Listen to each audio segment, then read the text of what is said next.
Mateus capítulo 9, por favor.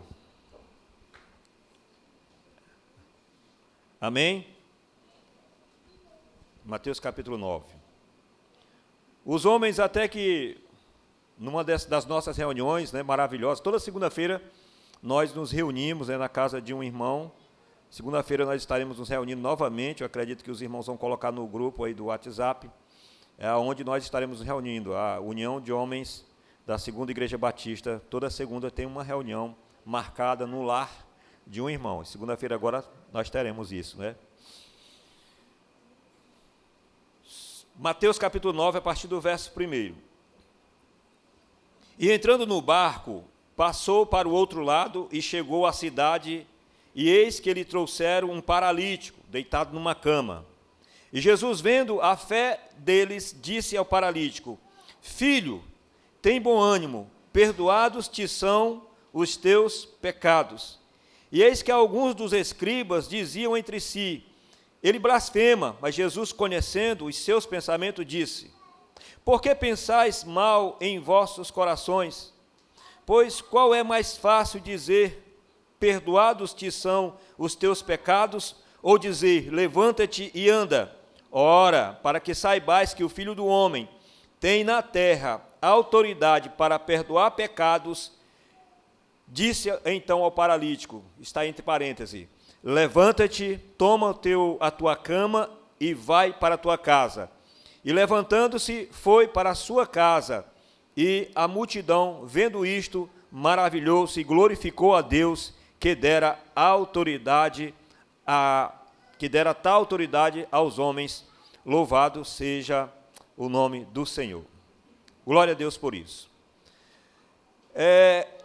Hoje pela manhã eu falava sobre o maior de todos os milagres. Eu não sei qual é o grande milagre que você anseia na sua vida, que você busca alcançar. Todos nós temos uma grande dificuldade, ainda que essa grande dificuldade não seja de nosso pertencimento, seja na vida de um ente querido, de um semelhante nosso, de um amigo, de uma pessoa, mas a bem da verdade, todos nós estamos em busca de um grande milagre. Eu não sei qual é o seu grande milagre, mas na sua concepção, o que seria de fato um grande milagre? À luz da Bíblia Sagrada, nós observamos no decorrer da história das Sagradas Escrituras vários milagres acontecendo, vários milagres sendo realizados. Alguns deles, todos eles contrariam as leis que nós conhecemos, as leis da física principalmente, a lei da vida. Os milagres que o Senhor Jesus realizou, que Deus realizou, contrariam até mesmo a lei da vida, porque a Bíblia Sagrada diz que depois da morte, a vida já vai existir só na eternidade, só no outro mundo. Mas muitas vezes nós vamos encontrar alguns casos de ressurreição. Em especial no Novo Testamento, nós temos realizado por Jesus, 3 ressurreições que ele realizou. Mas nós vamos observar ele fazendo cegos enxergarem, nós observamos aqui ele fazendo um paralítico andar, nós vamos observar Pedro andando por cima da água, ainda que pouco tempo, mas ele andou por cima da água. Pessoas que nasceram cegas de nascença, essas pessoas voltam a enxergar, e isso é tremendo, isso é maravilhoso, né? Eu vi agora no Instagram, uma matéria de um médico que fez a cirurgia de catarata, se não me falha a memória, num senhor que estava cego, já não enxergava mais, os 2 olhos, e ele fez catarata num dos olhos daquele senhor, e aquele senhor voltou a enxergar, aqui mesmo na nossa cidade. E eu fiquei maravilhado com aquilo, né, por como a ciência avançou, e aquele senhor contando assim o testemunho, falando da alegria dele, da satisfação dele, as lágrimas. Ele chorava, aquele senhor, porque é maravilhoso. Uma pessoa que de repente enxergava, fica cego, né? E eu não sei o que se passa na cabeça de uma pessoa, mas a gente faz uma noção pequena, deve ser algo muito terrível, deve ser algo muito avassalador. Alguém que estava enxergando, de repente fica cego, mas a gente vai ver o Senhor Jesus fazendo essa maravilha de não somente dar vistas às pessoas que nasceram cegas, mas pessoas que com o tempo adquiriram a cegueira.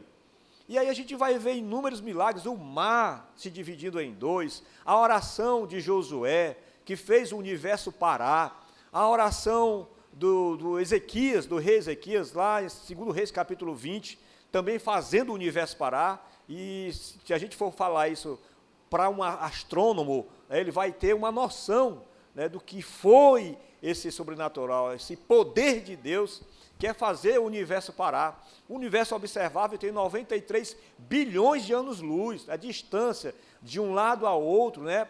O universo observável tem 93 bilhões, né? E quantos bilhões de galáxias nós não temos no universo, né? O universo observável. De repente, a oração de um homem na Terra, a Terra que diante do Sol é algo insignificante no que diz respeito ao tamanho, mas alguém lá num astro insignificante, de repente faz uma oração que para o universo, e isso é grandioso, não dá para mensurar o tamanho de uma oração que faz o universo parar, e em 2 momentos da história especialmente. Então eu não sei o que você considera o grande milagre, mas aqui nós podemos ter um entendimento do que é realmente o maior de todos os milagres, e eu entendo também que esse foi o grande milagre que está aqui registrado nessa passagem que nós acabamos de ler. Ora, nós temos aqui Jesus na cidade de Cafarnaum, né? A casa dele era em Cafarnaum, como eu falei lá em Marcos capítulo 2, versículo 1, ele diz que ele fixou residência em Cafarnaum.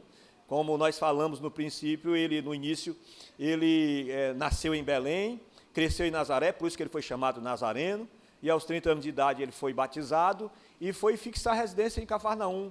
E por que ele foi fixar residência em Cafarnaum? Nós podemos entender que foi uma estratégia do Senhor Jesus, porque Cafarnaum era uma cidade portuária, onde pessoas de vários lugares, não somente da Palestina, mas de vários lugares do mundo iam para lá, e Jesus queria, né, sempre quis, difundir o evangelho para o mundo inteiro, e ali era um ponto estratégico para Jesus difundir o evangelho da graça, o evangelho do reino, que ele sempre pregou. E foi aqui nessa cidade, onde ele estava reunido, e por estar na sua cidade, certamente ele ficou muito conhecido. Olha, se a pessoa, né, faz um milagre, de repente ganha fama, né, principalmente hoje com o advento das redes sociais, a pessoa ganha fama, projeção e tudo acontece no nosso meio, né? A gente vê muita coisa, muito sensacionalismo acontecendo. Você imagina numa cidade pequena, de fato, né, de verdade, as pessoas como testemunhas oculares de vários milagres que Jesus fez. Então a fama dele correu por toda a Judéia e por todos os lugares dali. E aqui, conhecendo a fama dele, uma multidão se aglomerava na casa em que ele estava. Muita gente, e com certeza muita gente estava do lado de fora, tamanha a necessidade as pessoas tinham para buscar o socorro do Senhor Jesus. É verdade que algumas pessoas seguiam o Senhor Jesus por pura curiosidade. Outras pessoas seguiam ao Senhor Jesus porque queriam alcançar de alguma forma um milagre, resolver os seus problemas. Outras acompanhavam Jesus porque de fato, de verdade, queriam segui-lo, queriam tornar-se seus seguidores. Então nós temos 3 classes de pessoas aqui. E nós podemos entender que nessas 3 classes de pessoas, nós tínhamos uma classe que era a classe dos religiosos da sua época, que estavam perdendo o status quo, porque eles eram a sublimidade da religião, a sublimidade da fé. Os escribas, os fariseus, os saduceus, os essênios, que eram os principais grupos religiosos da época do Senhor Jesus. E aqui nós temos, aqui no meio dessa multidão, nós temos um escriba que estava bem próximo do Senhor Jesus. E a gente pode entender que esse homem não estava atrás do milagre, diferente de muitos que ali estavam, eles estavam atrás do milagre, porque diante do que aconteceu, era para esse escriba saltar de alegria, uau, testemunhei, até que enfim, flagrei Jesus aqui, realizando um feito sobrenatural. Quando chegar lá no meio do sinédrio, eu vou espalhar para todo mundo que realmente Ele é Deus, que Ele faz milagre. E nós entendemos que ele não estava lá com esse objetivo, com esse intuito, mas tinha muitas pessoas, dentre os curiosos, dentre aqueles que queriam seguir, dentre aqueles que estavam buscando um milagre, nós tínhamos muitas pessoas, e com isso, a dificuldade de um homem, não sabemos, o texto não nos deixa claro, e não precisa deixar claro por isso, a gente pode também conjecturar, só não pode dizer que isso é bíblico, porque você dizer algo que não está na Bíblia é heresia, dizer o que a Bíblia não diz é heresia, mas nós podemos conjecturar, explorar sim o texto e entender que esse homem possivelmente estava ali porque também queria um milagre. Esse homem estava ali porque possivelmente alguém levou ele até certo ponto, não podendo avançar mais do que aquilo, e o motivo era óbvio, o motivo estava claro, porque tinha uma multidão. Se as pessoas sozinhas, por si só, ficava ruim para passar se espremendo por entre a multidão, imagine um homem deitado numa cama. Não sei como era confeccionada a cama daquele tempo, né? Com certeza de ferro não era. Algum tipo de madeira, coisa do tipo, não sei. Mas a Bíblia diz que ele estava numa cama, outras traduções dizem que ele estava no leito. E aqui ele estava naquele momento, e possivelmente, né, de encontrar alguém que colocasse ele lá, ou não, estava simplesmente ali porque as pessoas, na época do Senhor Jesus, elas eram colocadas em locais estratégicos, né, e se ele estava também na próxima casa de Jesus, que era uma casa bastante frequentada e por uma multidão, e geralmente as pessoas carentes, elas ficam em pontos estratégicos para poder, naquela época ficavam, para poder receber alguma esmola de algumas pessoas. Não sabemos se era por isso, porque estava lá por pedir esmola, ou se alguém o levou até lá, também não sabemos, mas que tinha um paralítico lá, nós sabemos. Nós sabemos que tinha um paralítico lá. E uma coisa também que deve chamar a nossa atenção é que, de repente, alguns homens resolveram tomar uma atitude. Alguns homens que com certeza sabiam da fama de Jesus, com certeza sabia que Jesus podia mudar a história de vida daquele homem.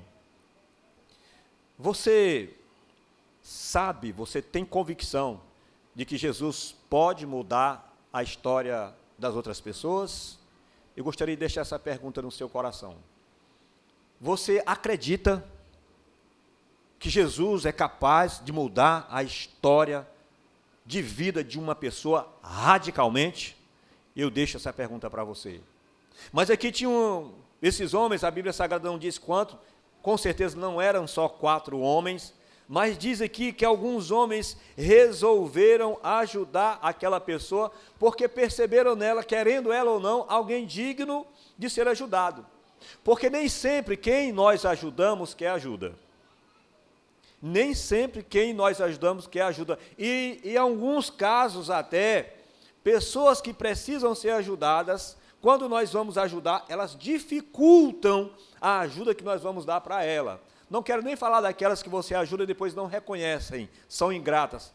Mas a verdade é que nós precisamos entender que nunca foi fácil e nunca será fácil nós ajudarmos o próximo. A Bíblia Sagrada nos deixa entender isso. Porque se fosse fácil, Jesus não mandava fazer. Se fosse algo espontâneo ou natural, Jesus não mandava nós fazer. E aqui tinham homens que tiveram compaixão dessa pessoa que aqui estava paralítica, uma pessoa que não se movia da cintura para baixo, estava deitado num leito, e eles resolveram tomar uma atitude e conduzir aquele homem até a pessoa do Senhor Jesus. E pode ser que entre eles conversaram, mas como que nós vamos fazer?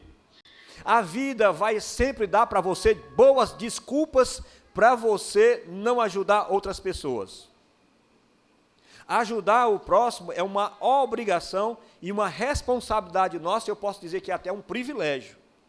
Se Deus manda fazer, Salmo 37, 3, se não me falha a memória, diz, confia no Senhor e faz o bem, habitarás na terra e serás alimentado. A condição que Deus nos dá para que nós façamos o bem a outra pessoa é só uma. Não é se nós temos condições, não é se nós temos capacidade, porque nós atrelamos ter capacidade ou ter condições de ajudar a alguém, a ajuda que nós podemos fazer para uma pessoa, dar a uma pessoa. Mas a Bíblia Sagrada estabelece uma condição: se você confia em Deus, você deve fazer o bem. E o verbo está no imperativo, confia no Senhor, é uma ordem, confia no Senhor e faze o bem. Então, é uma ordem que Deus nos dá, não é uma opção. Não. Talvez eu ajude, hoje eu não quero ajudar, não, eu não vou ajudar. Não é uma opção nossa, é uma obrigação nossa, e digo, é um privilégio ao mesmo tempo. Hoje a neurociência fala isso, né, para nós, de maneira bem técnica, eles entram nos detalhes, que faz um bem muito grande, principalmente ao nosso sistema imunológico, quando nós ajudamos uma pessoa. Principalmente ao nosso sistema imunológico. Mas, enfim, estavam aqui esses homens, diante desse paralítico, e que resolveram tomar uma atitude. Eles queriam colocar esse homem próximo do Senhor Jesus e tinham obstáculo, tinham boas desculpas para não fazer isso. Mas eles resolveram fazer, muitas vezes, aquilo que parece impossível está dentro da nossa capacidade.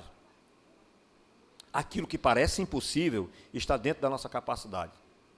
Sabe quando é que você realmente vai entender que uma situação é impossível de ser resolvida? A partir do momento que você se prontificar de todas as formas para resolver essa situação e ela não ser resolvida. A partir do momento que você se prontificar e usar de todas as formas para resolver essa situação e ela não ser resolvida, aí você pode entrar no campo do impossível. E esses homens aqui, quem colocou ele lá, se ele estava lá colocado de favor, que se foi abandonado lá, não dá certo se foi abandonado lá, se isso aconteceu, as pessoas desistiram porque olharam, é impossível passar com esse homem